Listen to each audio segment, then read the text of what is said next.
tous, bienvenue dans cette nouvelle émission Déployez vos ailes sur YouTube et aujourd'hui je suis ravie d'accueillir Nathalie D'Angelo, médium et lithothérapeute aussi on peut dire.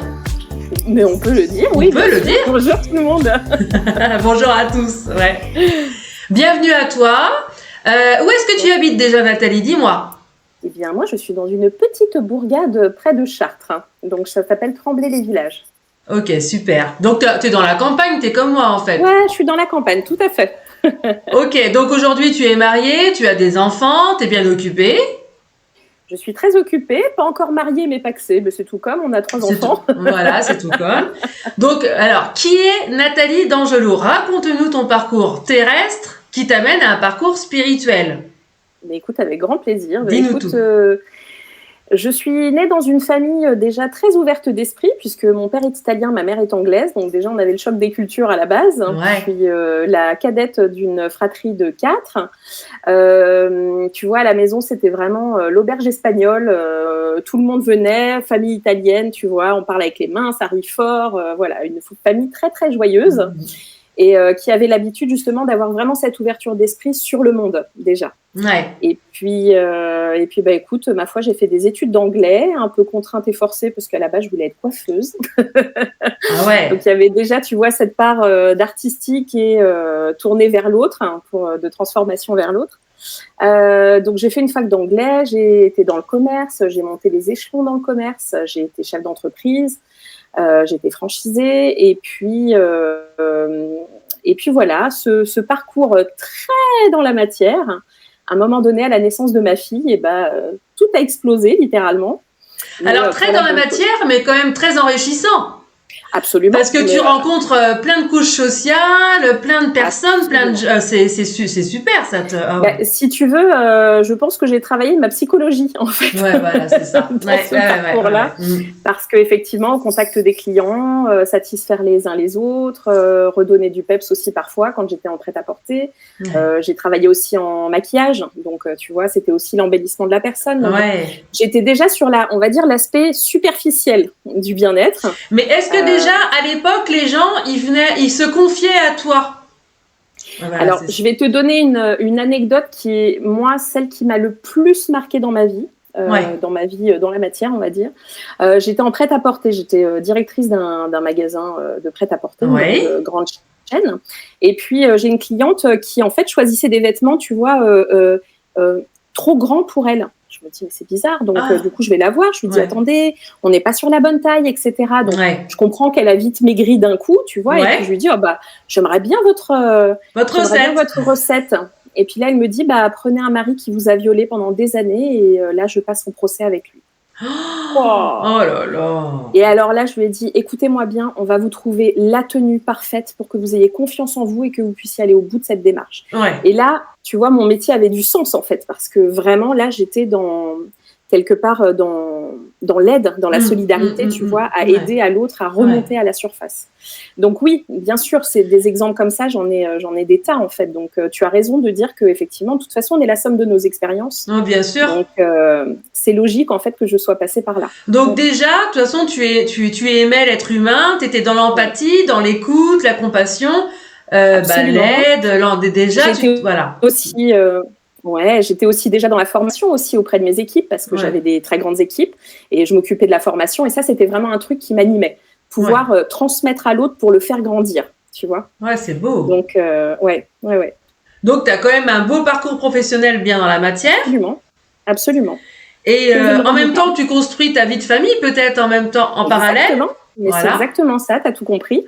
Bien sûr, je construis ma vie, je me marie, je divorce, je traverse des hauts et des bas, je recommence à zéro. Et puis, je rencontre celui que je considère comme mon âme sœur, qui est le père de mes enfants. Et en fait, on construit vraiment notre famille à notre image, parce qu'on est issus de 2 grandes familles, donc on a 3 enfants. Et voilà, on pose un socle fondateur quelque part pour... je pense, par la suite, me permettre justement de rester bien ancrée et bien stable pour pouvoir ensuite évoluer sur le chemin spirituel. Donc, tu es dans cette matière, quelque part, on te sent quand même pétillante, on te sent bienveillante, on te sent quand même aussi ultra travailleuse. On voit bien que tu aimes ce que tu fais, hein, que dans comme chaque métier, tu t'investis. Et comment justement ce spirituel, ce monde de l'au-delà, de l'invisible, arrive à toi? Écoute, je dirais que déjà dans la famille, on avait cette petite appétence pour l'ésotérisme. Ouais. Parce que moi, j'ai un grand-père qui est anglais, qui a vécu toute sa vie dans toute son enfance, en tout cas, à York, qui est une ville dite la plus réputée d'Angleterre. Oh là là, génial! Gaille de Tours, tu vois, où on passe dans les endroits les plus hantés de la ville. Donc déjà, j'étais dans ce folklore-là, moi, quand j'étais petite, hein, tu vois. Et puis, j'ai un papa et une maman aussi qui font beaucoup de rêves prémonitoires. Et vraiment... rêve prémonitoire très donc fort. Une famille ultra connectée déjà, quand même. Une famille connectée, mais qui pourtant ont des travaux dans la matière, etc. Donc du coup, c'était en ligne de fond, je dirais, mais on n'en parlait pas plus que ça. Ok. Voilà. Ah ouais. Et t'y retournes de temps en temps en Angleterre, tout ça? Oui, absolument. Okay. C'est hyper important pour moi parce que quand je mets pied en Angleterre, j'ai l'impression d'être vraiment chez moi. Véritablement, plus que la France. C'est bizarre de dire ça, mais vraiment, j'ai l'impression de reconnecter à quelque chose. Et j'étais partie il y a quelques années en pèlerinage, justement, dans la ville de mon grand-père, toute seule. Petit sac à dos sur le dos, et j'ai eu tellement de manifestations de là-haut. Oh là là, c'est génial. Impressionnant. Alors donc, du coup, ton grand-père, il est plus de ce monde? Mon grand-père n'est plus de ce monde. Et est-ce que tu as déjà eu des messages par d'autres médiums? Absolument. Ouais, et puis j'ai même eu un magnifique cadeau, c'est un portrait de lui. C'est-à-dire qu'une médium était en connexion, c'est une médium anglaise qui m'avait fait ça, en fait, qui se connectait au défunt qui était là, faisait le portrait au pastel. En plus, c'est un magnifique portrait, tu vois. Oh, la chance, et super. En fait, je l'ai reconnu direct et elle m'a donné énormément de preuves évidentielles. Oh, t'as dû trop être émue. Je me sentais mais tellement chanceuse, c'est magnifique. Ah ouais, franchement, c'est magnifique. On embrasse ton grand-père. Il s'appelait comment? Il s'appelait Édouard. Bon, Édouard, on l'embrasse bien fort. Hein. Il doit être pas loin de toi lors de cette interview. Donc, c'est vraiment une belle histoire. Donc tu continues, t'es tout. Ouais. Oui, donc du coup, tu me demandais comment finalement ça avait fait le point de bascule. Je dirais que c'est la naissance de ma fille déjà. En fait, à partir du moment où j'ai été maman, j'ai senti un truc qui s'est vraiment ouvert. Alors, c'est pas galvaudé de dire ça, mais c'est véritablement ce que j'ai ressenti. Et en fait, je donnais absolument plus de sens à mon métier. Tu vois, le fait d'être dans la commercialisation, il faut aller dans la surconsommation. En plus, j'étais vraiment dans un business model comme ça et ça ne me convenait plus du tout. Je me suis dit, mais c'est pas ça que j'ai envie de transmettre à ma fille. Et est-ce que du coup, tu avais des symptômes physiques, mal au dos, des migraines épouvantables, envie de pleurer? Comment ça s'est manifesté? Eh bien, écoute, physiquement, non, mais en situation, oui, puisque j'ai subi en fait du harcèlement moral de la part de ma direction. Oh là là. Parce que en fait, je décidais de prendre un peu de temps pour ma fille et en fait, ça leur a pas plu du tout. Et en fait, c'est là où tout est tombé un petit peu au fur et à mesure. Ça s'est dégradé jusqu'à ce que je parte.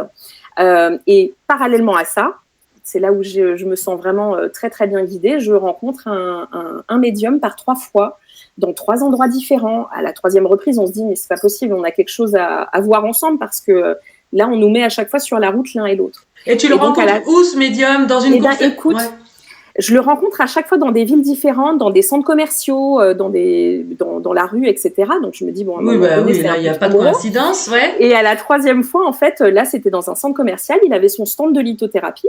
Et puis, il me dit, écoute, tu as le temps pour passer un peu de temps avec moi sur le stand? Je fais, oui, là, j'allais faire mes courses. Moi, tu vois, j'étais pas du tout là-dedans. J'étais complètement ailleurs. Et puis, en fait, je suis restée 4 heures avec lui. Et en fait, au bout des 4 heures, il m'a dit, mais tu sais que tu es médium, mais que tu l'utilises pas parce que tu scannes tous les gens, tu sais exactement ce qui se passe. Et puis moi, je lui dis, non, n'importe quoi, non, tu me charries. Je voulais pas encore y croire. J'étais pas encore à ce niveau-là. Et j'ai suivi une formation de magnétisme. Là, ça s'ouvre au niveau soins énergétiques. Et puis, 6 mois après, je le revois à nouveau. Et là, il me dit, écoute, Nathalie, je pense que j'ai de la passation à te faire. je dois te transmettre des choses. Lui, il faut savoir qu'il avait fait une expérience de mort imminente et qu'il était passé de l'autre côté et qu'on lui avait dit ok pour revenir, mais il va falloir que tu aides les gens à s'élever spirituellement. Oh là là. Donc là, je me sens mais tellement chanceuse de puis tu te sens portée, du coup, une véritable essence à ta vie, voilà. Mais c'est exactement ça, et un alignement de dingue, et même pas peur, tu vois, de quitter entre guillemets un métier de matière pour embrasser une vocation spirituelle. Et j'ai eu cette chance aussi d'avoir un conjoint qui m'a porté aussi, qui n'a pas, parce que je rencontre beaucoup de clientes où justement le conjoint ça bloque un peu, voilà. Et en fait lui pas du tout. Il m'a dit là je te sens épanouie, vas-y en fait, parce qu'il a, voilà. C'est beau. Donc c'est ça l'amour aussi, c'est d'être porté par l'amour et la bienveillance. Quoi. Ouais, tout à fait. Donc du coup tu rencontres ce monsieur, ça t'éveille, comme on dirait, ton chakra coronal s'ouvre complètement. Le chakra du troisième œil aussi. Alors, qu'est-ce qui se passe après, justement? Qu'est-ce qui se passe après? Au fur et à mesure des soins énergétiques, des guidances aussi au tarot, etc., forcément, je commence à recevoir de plus en plus de messages en médiumnité. Donc là, je me dis, il va falloir que j'aille creuser un petit peu la question parce que pour moi, je me considérais pas comme médium. D'accord. Voilà, pour moi, c'était une forte intuition, mais basta. Donc, j'ai mis beaucoup de temps en fait à légitimer ma médiumnité. Et puis arrivent mes 40 ans. Et pour mes 40 ans, je demande à ma famille en fait de pouvoir tous se cotiser pour m'offrir un cadeau. Aller à l'Arthur Findlay College, qui est une université spiritualiste en Angleterre. Donc, en plus, je retourne aux racines. Voilà. Et en fait, ce petit château de Harry Potter anglais, en fait, tu retrouves là-bas, pendant une semaine intensive, de la médiumnité, des cours, des ateliers avec des professeurs, des médiums chevronnés de 30, 40 ans de bouteille, tu vois. Et là, c'est une nouvelle épiphanie. Là, j'ai l'impression d'être vraiment au bon endroit, de connecter à ma famille. Alors, en fin de compte, toi, Nathalie, t'es complètement bilingue aussi, en fait. Ah bah oui. Oui, en revanche, l'Arthur Findlay propose des sessions francophones. Donc moi, j'étais partie à la session francophone, traduite simultanément, en fait, par 4 traducteurs. Donc, c'est ouvert à tous. Il y a des semaines japonaises, italiennes, françaises. C'est très international. Et là-bas, j'ai rencontré en plus des amis qui me sont chers, qui sont devenus mes amis du métier, en fait. Waouh, des médiums superbe. magnifiques. Voilà. Donc, alors, t'es restée combien de temps pendant cette formation? C'est une semaine. Une semaine. Puis je suis retournée l'année suivante, une semaine. Et parallèlement à ça, en fait, ils donnent beaucoup de sessions Zoom, etc. Parce que, mine de rien, la médiumnité, c'est comme le vélo. Plus tu vas pratiquer, plus tu vas comprendre. Mais justement, ce que je voudrais comprendre, Nathalie, pourquoi tu avais besoin de cette formation alors que tu avais déjà tout en toi? C'est ça que... parce que... Pour te donner confiance, peut-être? Mais oui, parce qu'on est son pire ennemi et qu'il y a toujours cette petite voix de légitimité qui est là. Et là, j'avais besoin de poser un cadre, tu vois. Quelque chose d'un peu formateur. Même si on sait très bien que voilà, la médiumnité, c'est en lien avec ton chemin spirituel également et un développement personnel. Bien sûr. C'est travailler sur soi, etc. Et puis un lâcher prise total par rapport à d'autres mentales et la matière. Absolument, se lâcher la grappe. Voilà. Donc alors, ce qui se passe, tu reviens en France. Exactement. Après, tu reviens en France. Tu fais quoi? Voilà, je continue je continue mes séances, je continue avec ma clientèle. Je commence à également développer la partie événementielle. C'est-à-dire que en fait, je décide de créer des salons, des rencontres, des conférences pour mettre en lumière des personnes qui sont très chouettes, qui ont les valeurs qui me ressemblent aussi du métier, pour quelque part sécuriser aussi les visiteurs, de se dire qu'on n'est pas face à des charlatans, on est vraiment face à des personnes bienveillantes qui connaissent leur métier et aussi qui ont pour vocation caritative. Donc, parce que moi, j'ai toujours besoin de redonner, de donner du sens et de distribuer à l'autre. D'accord. Et donc, j'ai aussi cette casquette-là. Et puis, au fur et à mesure, ça monte. Et puis, à un moment donné, je me suis dit, va falloir que tu acceptes aussi ta médiumnité en tant que telle et ton rôle de médium. Et donc, de faire des conférences, des médiumnités en salle. Et voilà. C'est comme ça, en fait, si tu veux, que la progression s'est faite. J'ai pas eu une fulgurance où ça y est, youpi, c'est la fête. Non, c'est un cheminement, en fait. Et comment s'est passée ta première médiumnité en salle et où était-ce? justement? Alors, c'était à Chaudon. Donc, c'est un petit village qui est près de chez moi. Et j'avais convié Véronique Galli et Denis Julière, alors que j'avais rencontré tous les deux à l'Arthur Finlay, qui sont des amis très, très proches. Et en fait, on s'appelle un peu les trois mousquetaires, c'est-à-dire que tous les trois, on a fait une première partie en conférence spiritualiste pour expliquer la différence entre le courant spirit et le courant spiritualiste anglo-saxon, parce qu'il y a des petites différences quand même. Et puis ensuite, on a fait une conférence en salle. Donc, chacun distribuait les contacts qu'il avait, absolument. Ah, ça devait être super beau, ouais.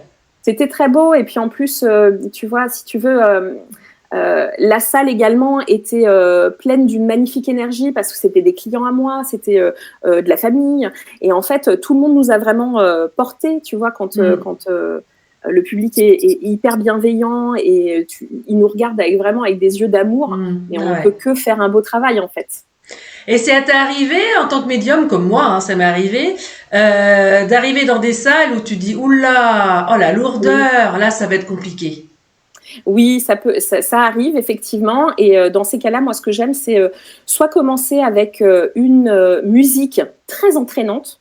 C'est rare, tu vois. Je mets souvent de la musique en début de conférence, mais des trucs un peu up tempo, parce que c'est vraiment, j'essaie de faire comprendre au public que leur taux vibratoires, en fait, leurs énergies, elles sont nécessaires pour que la canalisation se fasse correctement. C'est comme quand on est en one-to-one, en conférence individuelle. Si la personne est ultra fermée, ultra stressée, forcément, nous, on galère un peu plus. Aussi. Ah bah moi, à chaque fois, je leur dis, il faut se détendre parce que ça va pas passer. Hein. Voilà, voilà, exactement. Et en même temps, on peut que comprendre aussi leurs attentes et leurs besoins, c'est normal. Oui, bah bien sûr. Et donc du coup, toi, tu fais des entretiens individuels en visio ou en présentiel aussi peut-être ? Les deux, ouais, je fais les deux, aussi bien en présentiel qu'en distanciel. Alors en présentiel, c'est du côté de chez moi, donc j'ai un cabinet partagé qui est du côté de Dreux. D'accord. Donc on peut dire que tu fais des contacts défunts, mais tu peux faire aussi une sorte de guidance voyance un peu quand même. Alors voyance, non. Parce que, et ça j'aime bien faire le distinguo parce que souvent les gens, tu sais, se disent voyant égale médium, ce qui n'est pas le cas. Ce n'est pas le cas, non. Moi je fais pas de voyance, par contre je fais des lectures d'âme et je le fais soit sans support, soit avec support, et là dans ces cas-là j'utilise le dessin. Donc je fais des oragrammes, c'est-à-dire que je vais poser en fait sur le dessin des informations et ensuite je vais les décrypter pour la personne. Donc d'accord.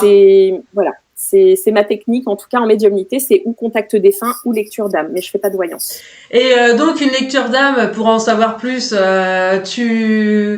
comment ça se passe ? Tu leur donnes des clés, tu leur dis des choses par rapport à leur blocage, par rapport à... En fait, c'est pas moi. Moi, je canalise leur guide et leur âme. Parfois, il y a un défunt qui va s'inviter parce qu'il a besoin d'appuyer quelque chose que je suis en train de délivrer. Donc, c'est très varié. Mais en tout cas, effectivement, à la fin, la personne me dit, finalement, ça confirme tout ce que je pense. Et je lui dis, mais c'est normal. L'âme et nous, on peut pas la dissocier. Donc, bien forcément, sûr. C'est des confirmations. Mais c'est des choses que les personnes ont besoin d'entendre, tu vois, sur l'instant T. Et tout est juste. Quand ils nous donnent une information, c'est que c'est le bon moment pour la personne de l'entendre aussi et que ça va faire tilt. Tu vois, j'ai eu une lecture d'âme il n'y a pas très longtemps pour une personne qui était au départ assez fermée. Et en fait, son âme disait, il faut que tu renoues avec ta famille parce qu'il y a eu quelque chose qui s'est dissocié. Je me dis, oui, je vois de quoi vous voulez parler. Et en fait, 2 semaines plus tard, il a pu parler à son frère, à son fils, à son père. Il a tout remis en ordre. Oh, mais ça, c'est un beau cadeau. C'est super. Et là, il peut enfin avancer. Avancer, exactement. Ah ouais, c'est trop beau. On peut dire que les guides vous t'aident à travers toi à défaire les nœuds, Exactement. Et il y a autre chose aussi que j'aime beaucoup faire, c'est la transe. Alors tu vois, la transe, c'est assez peu développé finalement en France. Par contre, dans les pays anglo-saxons, énormément. Et c'est vrai que j'avais une professeure de l'Arthur Finlay qui m'avait dit, mais Nathalie, tu as vraiment ce potentiel-là. Utilise-le. Et puis moi je disais non, moi j'ai peur de la transe, j'avais toutes ces fausses croyances, tu vois, de je vais être incorporée, alors que pas du tout. C'est tellement beau, c'est toi qui as le contrôle et qui accepte de laisser passer le monde spirituel par toi pour pouvoir délivrer des messages. Donc, du coup, j'ai ma voix qui change, j'ai ma posture qui change, mais c'est tellement beau ce qui est délivré, c'est encore plus puissant parce que c'est comme si tu avais une matérialisation quelque part, tu vois, du monde spirituel à travers toi. Et ça, c'est quelque chose, voilà, que et ça, c'est qu'est-ce que je veux dire, c'est en consultation personnelle, c'est pas en public. C'est plus. Alors, c'est en public. Je l'ai fait je l'ai fait en public aussi, et ça peut être en individuel également. Mais c'est vrai que c'est quelque chose que j'aime beaucoup faire et que j'espère développer parce que, tu vois, toutes les semaines, je m'entraîne. C'est hyper important pour moi. C'est vraiment un rendez-vous avec le monde spirituel. D'accord. Et ça me permet, en fait, de mieux comprendre aussi comment ça fonctionne, etc. Ouais. Parce que moi, j'ai un esprit très curieux qui a besoin de tout comprendre. Parfois, il faut laisser le mystère, mais en tout cas... Oui, tu as un esprit analytique, hein. Ouais, très. Très. Analytique et synthétique. Et toi, alors tous les défunts passent par toi, ça peut être des bébés morts-nés à des personnes âgées ou des jeunes, ou tu as une spécialité? Parce qu'il y a des médiums, des fois, qui attirent que... Je sais pas, moi j'attire beaucoup les jeunes qui partent d'un accident ou voilà. Alors moi, c'est vrai que j'ai pas beaucoup d'animaux. Déjà. Moi non plus, j'en ai pas beaucoup. Hein. J'en ai pas. Non. Bébé mort-né, non. Et je pense que quelque part, il me préserve parce que j'ai une hypersensibilité, notamment au niveau de la maternité, tu vois. Par contre, jeune, oui. Tu as raison, ça c'est quelque chose que j'ai souvent. Et puis aussi, souvent, les grands-parents, tu vois, avec toutes leurs perles de sagesse. Ouais. Ça, c'est quelque chose que j'aime beaucoup aussi. Ouais. Et est-ce que tu as les fins de contrat? Non.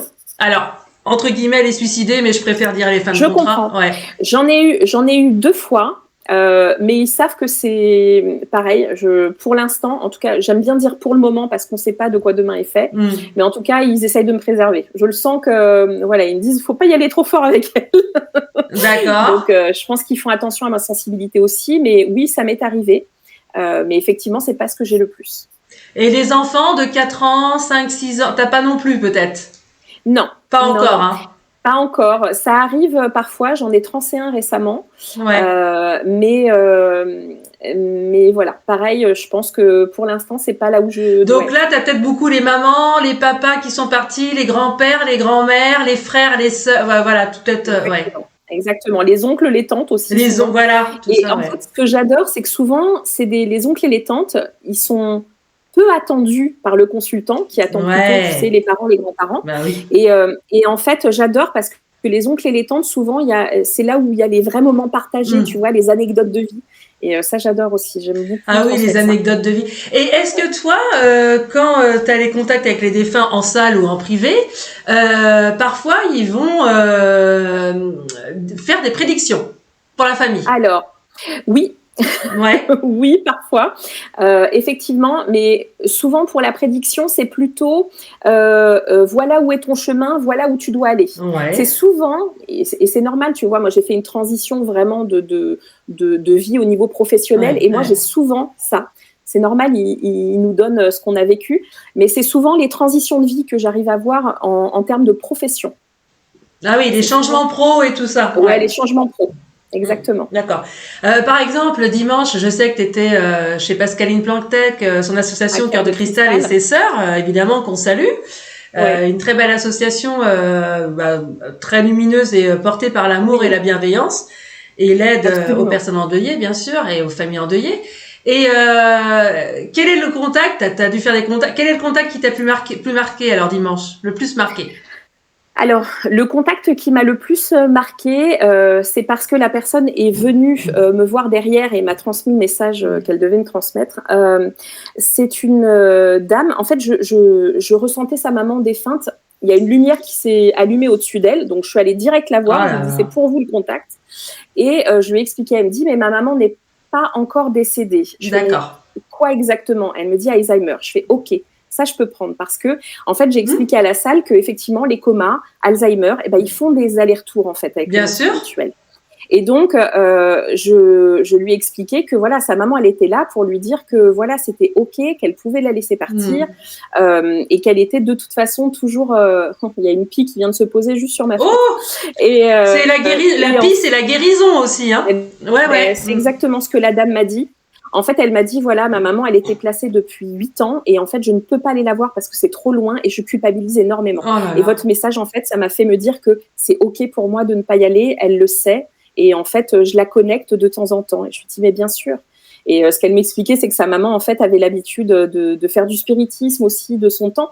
Donc, en fait, elle est déjà connectée, elle connaît déjà le chemin. Et en fait, elle vient de temps en temps voir sa c'est fille, trop beau. Si, elle a dû pleurer. Ah ouais, non, mais là, c'était très, très beau. Ah ouais. Donc, et tu vois, c'est pas fastoche parce que tu te dis, bah mince, sa maman est pas décédée. Pourtant, oui, mais attention, hein. Maman, tout est énergie, tout est vibratoire. Hein. C'est pas parce que des fois on prend une photo en me disant, t'es médium, t'as pas vu qu'elle était morte. Non, la photo, elle est énergie. Hein. C'est qu'on va percevoir. Bien sûr. Ouais. Mais tu vois, c'était chouette parce que du coup, je suis allée jusqu'au bout et effectivement, on a pu comprendre. Ah ouais, non, mais c'était super beau. Ça a dû vraiment, elle a dû repartir avec des étoiles dans les yeux, la dame. Exactement, c'était hyper touchant et d'ailleurs. Ah ouais, ça devait être vraiment. Et comment justement ta famille aujourd'hui ou ton mari ou tes amis ou je sais pas perçoivent justement ton métier d'aujourd'hui? Mais écoute, alors certains sont amusés et donc ils me font des tests. Je te donne un exemple. J'ai des copines qui vont sur Tinder. Des fois, elles m'envoient la photo de leur date du moment. Ouais. Et puis, du coup, je leur fais une lecture psychique du mec et je dis exactement, alors il est comme ça, il s'est passé ça dans sa vie. Et donc, derrière, elles me disent, bah ouais, t'as raison, il s'est passé ça. Donc, ça, c'est drôle. Donc, des fois, je mets des gros warnings en disant, surtout pas lui. Oui, des fois, rien qu'à regarder la photo, on se dit non. Là, voilà, rien qu'à regarder, tu sais. Ouais. Voilà, clairement. Après, disons que mes parents, tu vois, comme je te disais, ont vraiment cette ouverture d'esprit. Donc, personne m'a pris pour une huluberlue. Ouais. Voilà, ça s'est fait en douceur. Mon père est venu me voir en conférence en salle, ma sœur également. Donc, ça, c'est magnifique. C'est magnifique. Quant à mon conjoint, lui, en fait, il a de très belles capacités. Et en fait, ça y est, il commence à embrasser aussi sa médiumnité. Il a fait on est partis ensemble à un week-end de médiumnité en début d'année et en fait il a fait son premier contact public face à des personnes. Bravo. Donc, j'étais hyper fière de lui. Et voilà, lui aussi, tu vois, il est d'origine ivoirienne et donc il a toutes ses croyances, tu vois, il a vu beaucoup de choses un peu dans la noirceur, etc.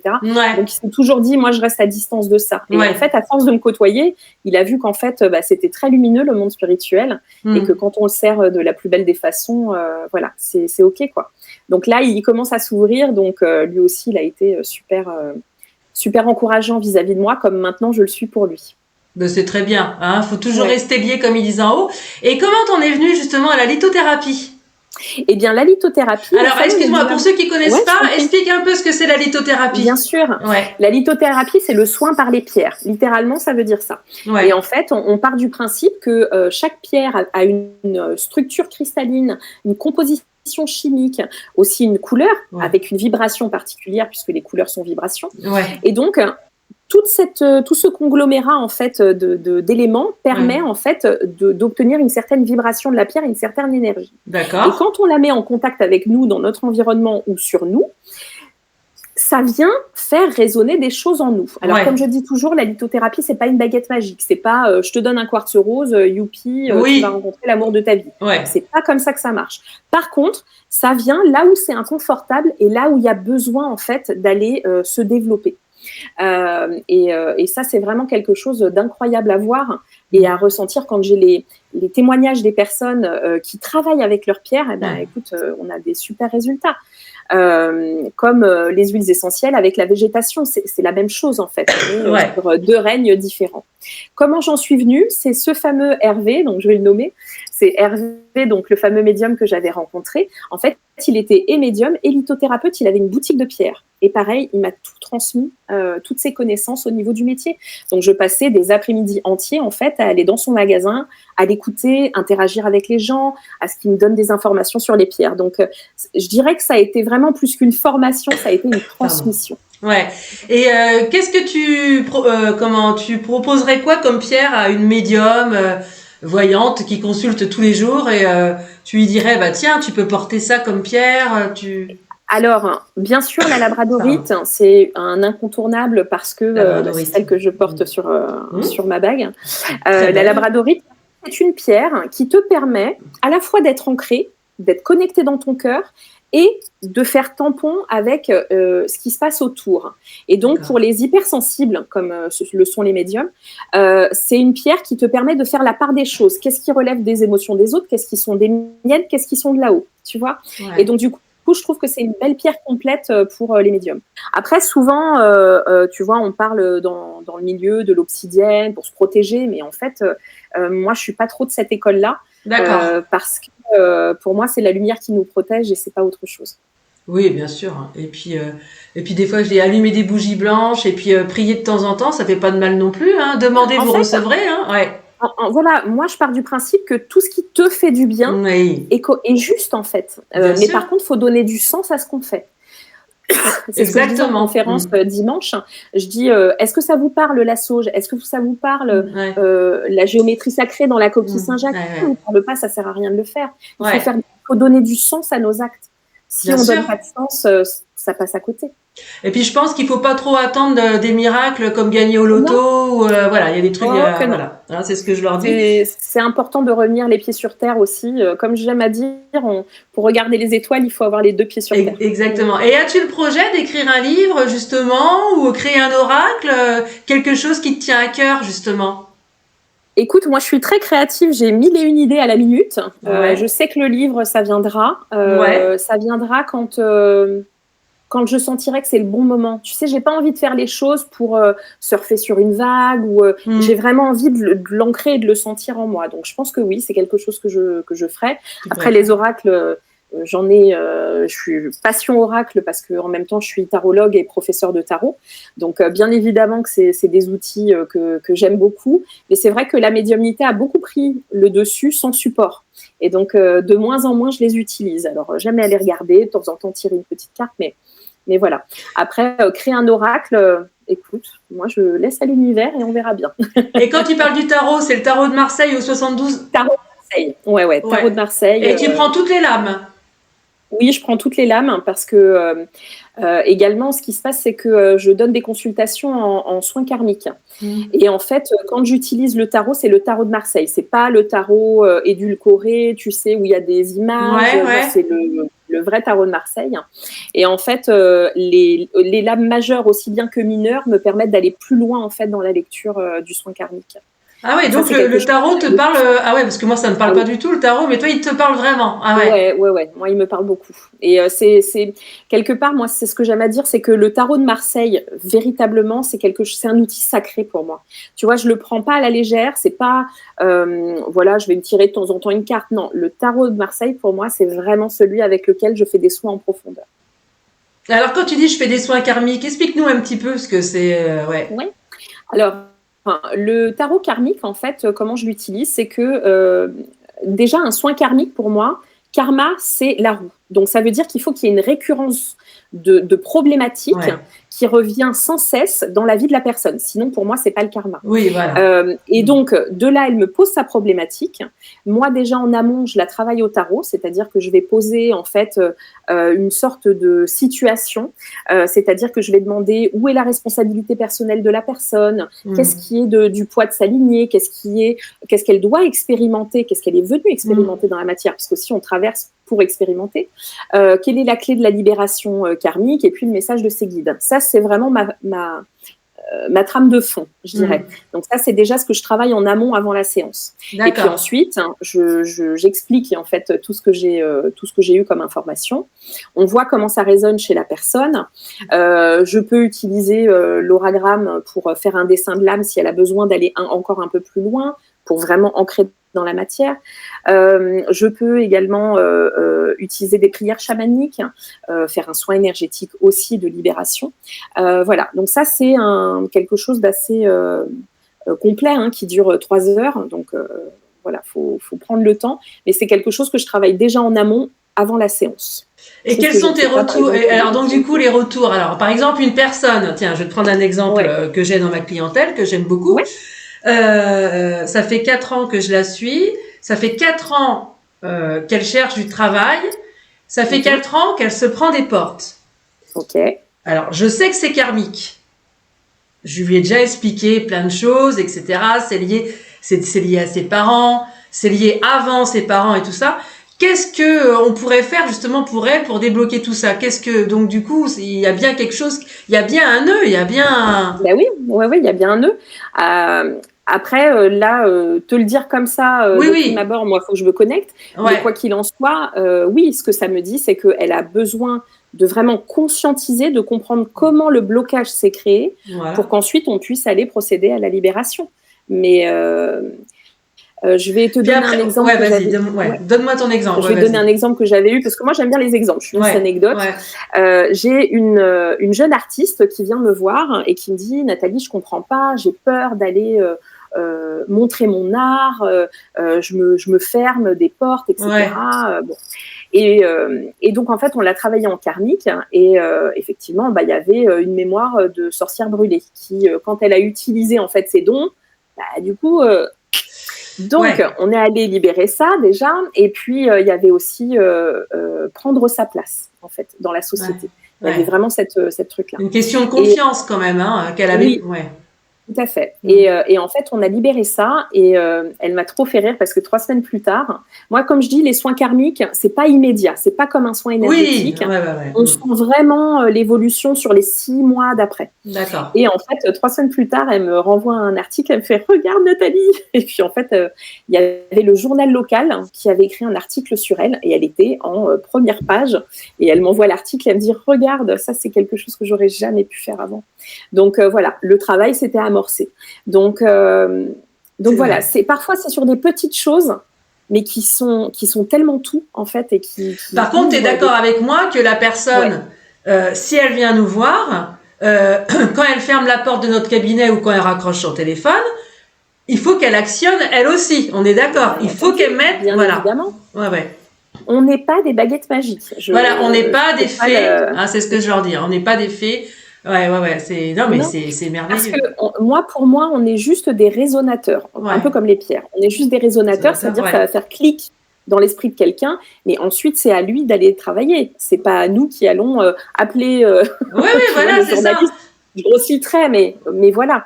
C'est vraiment à la personne aussi de conscientiser. Exactement. Et est-ce que tu leur dis aussi qu'ils ont des guides, des êtres de lumière autour d'eux, et que c'est aussi à eux de les prier, de les actionner, de travailler aussi avec eux? Mais j'aime beaucoup ta phrase du demander et vous recevez. Pour moi, c'est celle que je frapper, on vous ouvrira. Moi, c'est quand j'étais au fond du trou, on m'a dit c'est comme s'il me disait: non mais réveille-toi. Tu demandes, tu frappes et tu bouges. Absolument. Et après, ça arrive.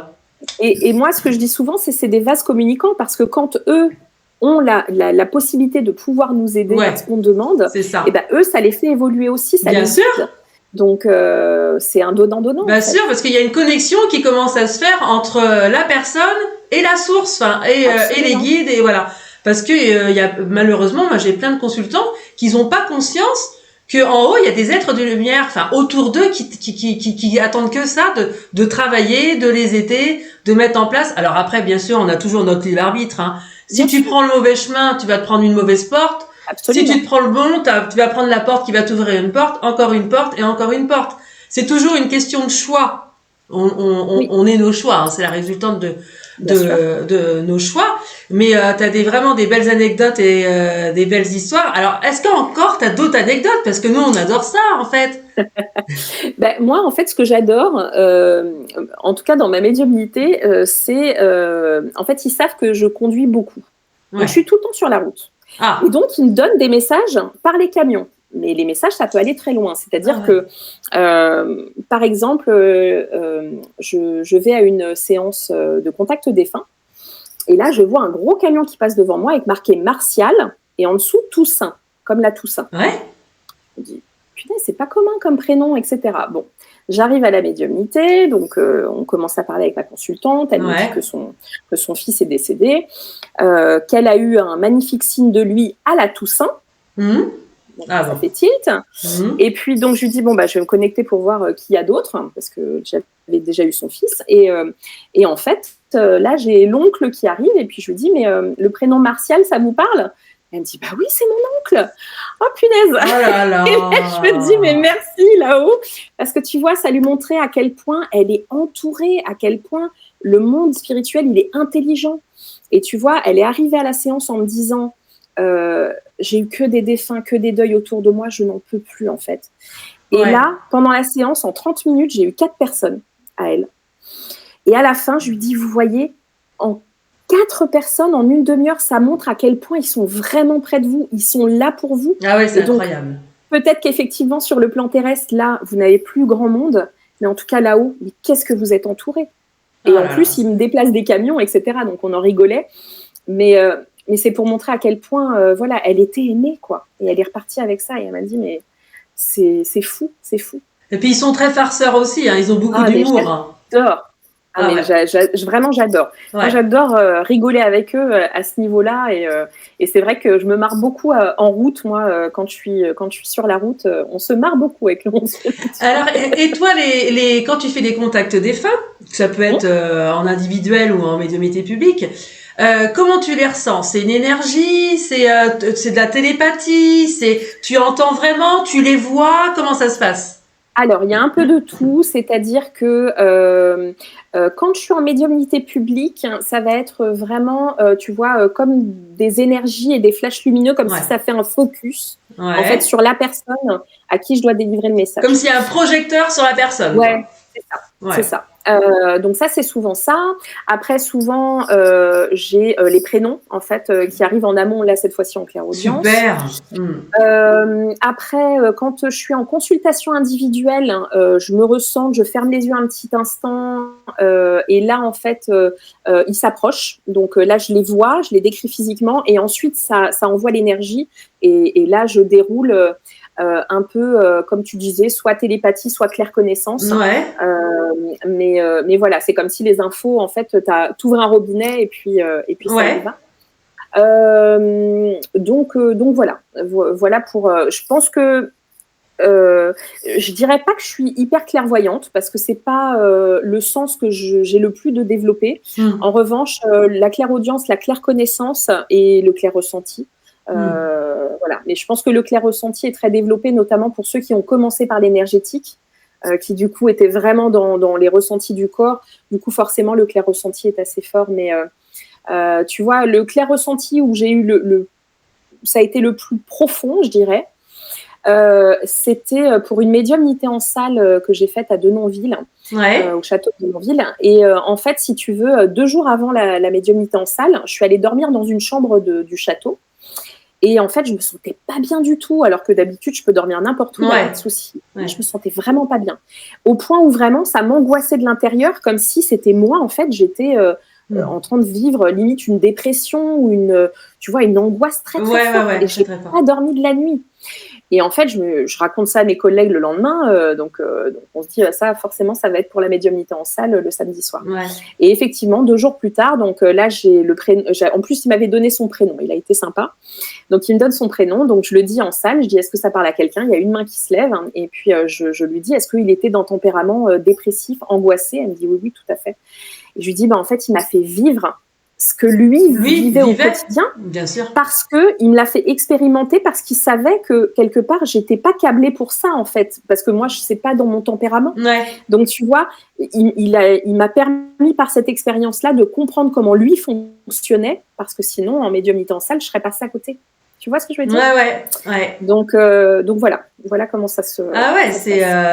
C'est incroyable comment ils peuvent se manifester en fait. Hein. Moi franchement je reste une petite fille émerveillée avec une âme d'enfant très très grande devant toutes les preuves qu'ils nous apportent en fait au quotidien. Moi je suis hallucinée de comment ils font, mais en fait c'est extraordinaire les signes qu'ils peuvent faire. Et des fois, ça t'arrive d'aller dans des endroits chez des copains, chez des potes, tout ça, où dans les maisons, tu te dis « Oh non, je me sens pas bien », ou alors tiens, ou par exemple, t'es en plein apéro ou en pleine bouffe, et puis t'as un tel qui se manifeste, et puis il faut que tu donnes le message. Enfin, moi, ça m'est arrivé plein de fois. Ouais, alors ça, non. Alors, se sentir pas bien, oui. Ouais. Par contre, donner des messages, je le fais de manière... comment te dire, pas inconsciente, mais c'est-à-dire que je ne vais pas voir le défunt quand je suis en société ou autre, je ne vais pas les voir.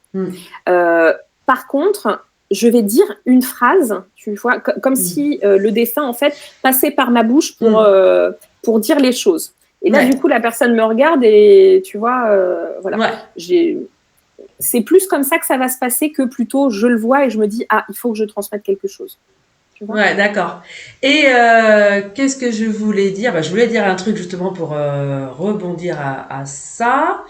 Je sais plus, tu vois, c'était par rapport à ça quand t'es en société. J'adore ce qu'il y a eu, hein.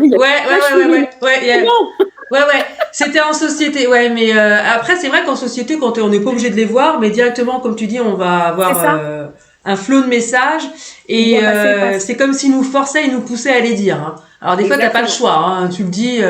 Je sais pas si c'est pour toi ou pour toi, mais faut que je le dise. Et puis exactement. Et ben après ils nous disent comment tu sais ça, je sais pas, ça vient d'en haut, mais je balance ça. Mais en fin de compte, c'est vrai qu'après on passe une bonne soirée, hein, ça nous dérange pas, mais oui. pas plus que ça. Et est-ce que tes enfants, tu crois qu'ils ont des facultés médiumniques ou pas ? C'est pas je crois, c'est je suis sûre. T'es sûre ? Ah d'accord, ok. Ouais, non, j'en suis sûre. C'est vrai que tous avec des degrés différents, je dirais. Ouais. Et puis tu vois la plus grande, 8 ans, là elle rentre dans l'âge où les copains disent que les fantômes ça n'existe pas, etc. Et moi j'essaye à chaque fois, tu vois, de reprendre derrière. Et pour te dire, la dernière fois je l'ai carrément emmenée avec moi à Cœur de Cristal justement. J'avais demandé à Pascaline si c'était ok pour elle parce que je voulais qu'elle puisse voir c'était quoi mon métier, comment ça se passe quand on donne des messages, tu vois, aux familles. Et à la fin elle m'a dit, maman c'est vraiment beau ce que tu fais, mais par contre j'ai pas envie d'entendre parler de la mort. Je fais mais c'est normal mon chat, t'as 8 ans, oui. Okay. Mais je voulais juste te montrer ce que c'est que la médiumnité et je voulais lui montrer à quel point ça guérit, tu vois, comprendre comment le fait de parler avec des fantômes, ça pouvait guérir. Et du coup, là, je pense que elle a bien compris. Et elle a envie de revenir te voir ou... Oui, elle m'a dit qu'elle voulait, justement, là, quand j'étais ce week-end, elle me disait, j'aimerais bien venir. Je fais, mais mon chat, là, je vais vraiment travailler, je vais avoir besoin d'être... Mais oui, effectivement, ça l'a pas bloqué. Ça l'a pas bloqué. Tu vois. Et quelles sont tes prochaines dates de conférences, tes projets qu'est-ce que... Plein de choses. Alors déjà, en termes de salon, parce que moi, je te disais, je crée beaucoup d'événements. Donc là, les prochains salons en date, le 15 et 16 février à Tremblay, là où j'habite, donc du côté de Chartres. Là, j'ai créé un salon qui s'appelle l'art au service de l'être. Et donc, c'est tous les artistes connectés, les art thérapeutes, les médiums connectés, artistes, qui justement se mettent au service de l'âme pour le bien-être des autres. Donc là-bas, je donnerai notamment une conférence qui s'appellera Créativité et médiumnité quand l'art rencontre l'âme. C'est beau. C'est bien, bravo. Et je donnerai des oragrammes justement sur le salon. Je ferai des dessins pour les personnes qui viendront, pour les visiteurs. Ensuite, le 15 et 16 mars, ça c'est la 3e édition du Salon des Arts Divinatoires de Denonville, donc au château de Denonville, à Chartres. Oui. Donc là, ça va être vraiment la médiumnité sous toutes ses formes. On va avoir beaucoup de conférences de médiumnité en salle, beaucoup de conférences un peu particulières sur la TCI, sur le soufisme, sur la transguérison, etc. Donc, pour vraiment faire découvrir tout le panel de la médiumnité aux visiteurs. En plus, c'est un but caritatif parce que je reverse l'entrée, toutes les entrées à l'association d'aide au deuil Ophélie à Fleur d'âme. Donc, on les salue, on salue Florence Trichet et son mari et toute son équipe, bien sûr. C'est important en fait pour moi, tu vois, de vraiment redistribuer aux associations d'aide au deuil parce qu'ils font un travail formidable quand même de pédagogie et d'aide. D'éveil des consciences. D'éveil des consciences. Donc ça, c'est Denonville 15-16 mars et moi je donnerai une médiumnité en salle. Ensuite, le 17-18 mai, là c'est un salon bien-être que j'organise toujours à Tremblay dans mon village. Et puis, pour ce qui est des ateliers et séminaires que j'organise, donc là, c'est plus comment pour venir en tant que participant et se développer. Donc, le 19 février à Chartres, je co-crée avec une amie art-thérapeute, Sandrine Pacheco, un atelier qui s'appelle Carnet de deuil. D'accord. Et en fait, c'est un concept assez novateur. Moi, j'en ai jamais vu ailleurs. En fait, Carnet de deuil, c'est une thérapie qui est déjà déposée en Belgique. C'est de l'art-thérapie où tu déposes fondamentalement par l'art ton deuil. D'accord. Et moi, en fait, la petite particularité, c'est que moi, en fonction de ce qui va être déposé, soit c'est le deuil d'une personne physique, je vais faire un contact défunt derrière, ou alors une lecture d'âme si la personne a besoin de faire un deuil de vie, transition de vie, etc. D'accord. Et donc, en fait, c'est vraiment pour pouvoir accompagner la personne pleinement dans ses émotions. Donc ça, c'est le 19 février. Et puis, moi, j'organise des cercles de médiumnité de pratique, en fait, pour que les gens puissent pratiquer en toute bienveillance, en toute sécurité leur médiumnité, contact défunt, lecture d'âme, guidance, etc. Alors, comment tu pratiques? Donc, ils emmènent des photos Alors, ça arrive. En fait, généralement, là-haut, ils me donnent les infos la veille pour le cercle. C'est jamais le même cercle, parce qu'à chaque fois, c'est toujours des personnes différentes. Donc, on peut faire passer par le dessin, on peut passer par les photos, on peut passer par des objets, faire de la psychométrie, ou sans support. Ah oui, les objets, oui, ça s'appelle la psychométrie, oui, effectivement. Oui, la psychométrie, le fait de toucher les objets des défunts. Donc voilà, donc c'est des cercles qui sont très ludiques, très bienveillants, que je fais à la fois par Zoom une fois par mois et en présentiel du côté de chez moi à Chaudon une fois par mois. Donc tous les mois, en fait, il y a ces regroupements de cercles de médiumnité. Et donc ils y arrivent, ils sont... Ouais. Mais c'est ça qui est chouette, c'est que... encore une fois, le monde spirituel, il est tellement intelligent, il sait que quand il y a besoin d'aller prouver la survivance de l'âme, d'aller aider la personne à se développer, ils mettent les moyens, quoi. Donc ça, c'est super. Donc ça, c'est tous les mois. En fait, il y a les dates sur mon site internet. Et puis, comment il s'appelle ton site internet? Je le remettrai. Jolisonde.com. D'accord, jolisonde.com si vous voulez y jeter un œil pour les prochaines sessions. La rubrique atelier événements. Et puis enfin, écoute, séminaire de médiumnité. Donc là, c'est en fait, si tu veux, ce qu'on a vécu un petit peu à l'Arthur Finlay, j'essaye de le ramener un petit peu en France, parce que du coup, il n'y a pas. Et en fait, c'est au château de Dedonville. C'est 4 jours intensifs de training de médiumnité avec 3 autres collègues, donc Diana Varisco, Denis Julière et Véronique Galli, 3 amis médiums que j'adore et que j'embrasse. En fait, on a créé ces séminaires-là pour que les personnes puissent comprendre comment fonctionne leur propre médiumnité. Parce que tu sais, souvent, on va dans des formations, on applique des choses, mais en fait, parfois, ça ne résonne pas, tu vois. Donc, en fait, on leur permet, pendant ces 4 jours, en fait, c'est par petits groupes, et en fait, ils changent de médium tous les jours. Donc, chacun, on a notre particularité. Moi, ça va être le contact défunt. Véronique, ça va être les guides, se connecter aux guides et aux guides de guérison. Diana, ça va être plutôt sur les arts psychiques, et puis le chamanisme, et un peu la psychothérapie aussi. Et Denis, ça va être plutôt revenir au corps avec le qigong, avec la transe, etc. Et donc, en fait, ça permet de tout tester, en fait, sur les 4 jours, de se tester aussi dans sa médiumnité, de comprendre comment on fonctionne intérieurement dans sa médiumnité, et de repartir avec plus de clés, en fait, pour pouvoir s'entraîner. Donc, je dirais que c'est une aventure vraiment humaine, parce qu'on dort tous les uns avec les autres, on mange ensemble, c'est vraiment une petite bulle de 4 jours, dans un écrin en plus, c'est un château magnifique qu'on adore, et ça permet vraiment de faire une pause dans le quotidien, vraiment dans sa bulle, et de pouvoir pleinement se mettre au service de sa médiumnité, quoi. Donc ça, c'est du 15 au 18 août. Ça, c'est la 3e édition, et du 8 au 11 novembre, et ça, c'est la 4e édition. D'accord, donc 2025, cette année-là. Cette année. D'accord, donc tout ça, toutes ces informations-là, elles sont sur ton site. D'accord. Exactement. Et qu'est-ce que tu répondrais aux personnes qui te demandent, oui, mon guide, qui est mon guide et quel est son prénom? Aïe, aïe, aïe. Je dis, mais est-ce que ça importe? Est-ce que c'est vraiment important? Ils s'en foutent complètement. J'ai envie de dire. Ce qu'ils veulent, c'est qu'on travaille notre foi. C'est-à-dire de vraiment croire en eux. Ce sont des accompagnants célestes. Mais oui, croire en le monde invisible. C'est ça le plus important, c'est dans notre cœur, c'est ce qu'on ressent quand on est en leur présence. C'est pas de savoir si ça s'appelle Tartampion ou si on est avec... Ou alors on peut leur dire, si tu veux leur donner un prénom, donne un prénom si tu Bien veux. Sûr.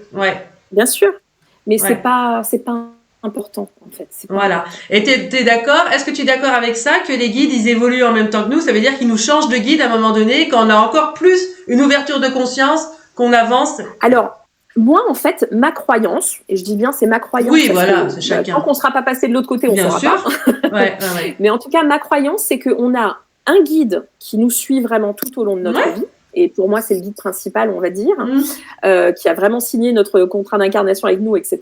Et puis après, il y a effectivement des guides qui vont et qui viennent, ou simplement qui sont là pour des domaines de vie particuliers, ou des expertises particulières. Par exemple, moi, j'ai une guide que je transe qui s'appelle Nicolette. Alors, elle m'a donné son prénom, j'ai eu cette chance-là.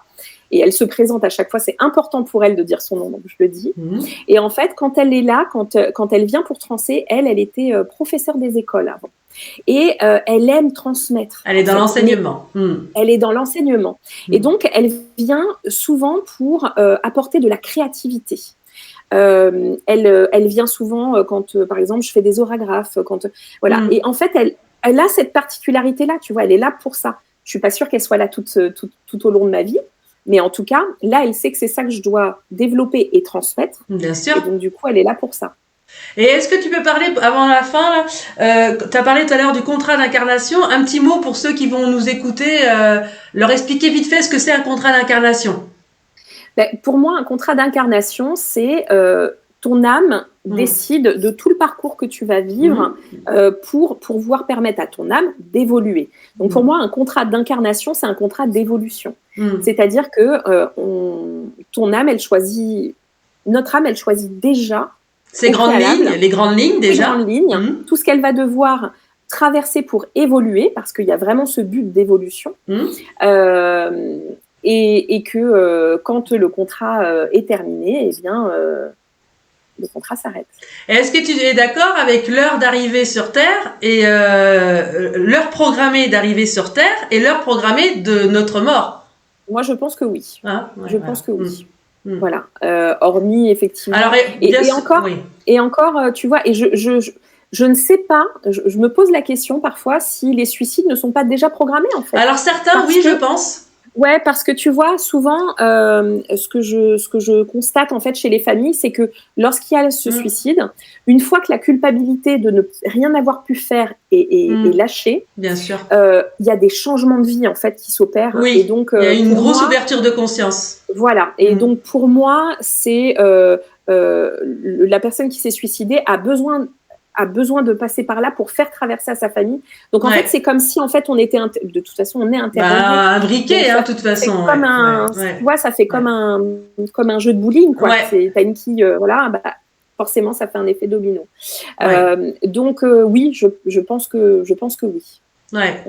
Mais en tout cas, c'était très intéressant, Nathalie, ce que tu nous as raconté. Merci à toi parce que c'est un plaisir. Voilà. Ouais, c'est un très très beau parcours et puis on te souhaite encore plein de belles choses et puis encore plein de belles choses à découvrir, à apprendre aux autres, hein, parce que je pense que malgré tout, tu as quand même un rôle d'enseignante. Hein, oui, absolument. T'es beaucoup là-dedans, hein, on le ressent, hein, enseigner aux autres, transmettre.